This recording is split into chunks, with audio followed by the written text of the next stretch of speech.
Three little animals jumping on a bed. The ferret fell off and bumped his head. Now, the inside story. Ow, I hit my head. I feel dizzy. Maybe you should tell Mom. Mama called the doctor and the doctor said, put a helmet on his head.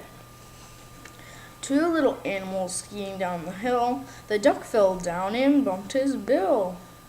Ow, I hit my head. I feel nauseous. But they don't fit right. Mama called the doctor and the doctor said, put a helmet on his head. One little goose fell off his pony. He hit his head and hurt his frontal lobe.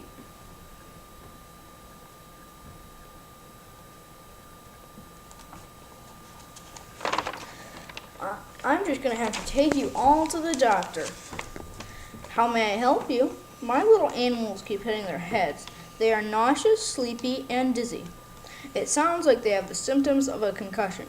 A concussion happens when your head hits something hard and causes swelling in the brain. They should probably have a CAT scan to make sure there are no severe internal head injuries to their. After the CAT scan, there are no severe internal head injuries to your sons, but you can see the swelling in this part of the brain. Nothing can be done to reverse the brain damage, but they need to rest for a couple of days to allow the brain to heal. And head protection would be recommended for certain sports to prevent further injury. Repeated head injury can lead to CTE or chronic traumatic encephalopathy, a condition that causes symptoms similar to Alzheimer's disease. It can also lead to dementia and early death. They play so many sports. I want them to be safe, but it would cost a fortune to buy all of the different helmets for each boy. Could they just use one helmet for everything? No, because each helmet is designed for each particular sport. Sorry. Okay. They leave the doctor's office and go back home.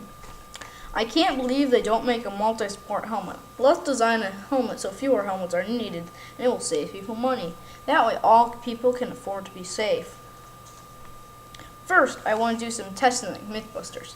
Maybe I can take the leftover pumpkins from Halloween to test cushioning materials and to see what works best. It would be like pumpkin chunking. Plus, I want to read Christopher Nowinski's book, Head Games. He started the Sports Legacy Institute to promote concussion prevention and research.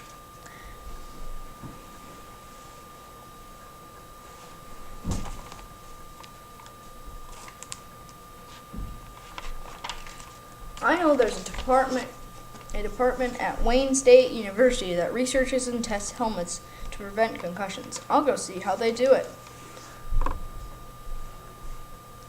Later that week, I used different materials to cushion the pumpkins. It turns out that panic peanuts and bubble wrap aren't best. And the book was great. It talked about what they're doing to prevent concussions and what he's doing to prevent them and how they're trying and what other people are doing. I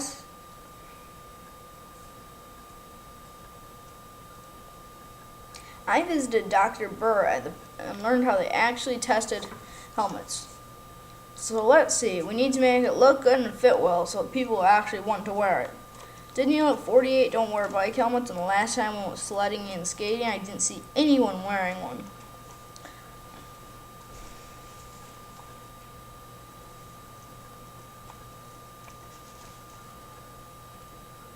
And a sliding face mask and holes for hearing. Audio enhancement and changeable covers should be optional. That way it'll be cool for kids to wear. Perfection!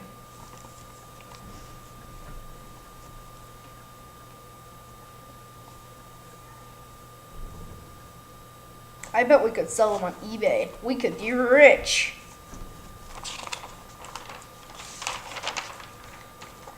Our multi-sport helmet only costs $127 to make. It would cost extra to have a custom design on it, but to buy many different helmets would cost more than $300, so ours would actually save people money. The little animals went happily on their way and always remembered to wear their helmets when jumping on the bed or playing sports. They also felt it was important to share their findings so others wouldn't get concussion. They passed out CDC flyers to their schools and doctors, and at their bake sale, they made a PowerPoint presentation to put on their website and created a video on YouTube. They donated the money from the bake sale to the Sports Legacy Institute and Safe Kids to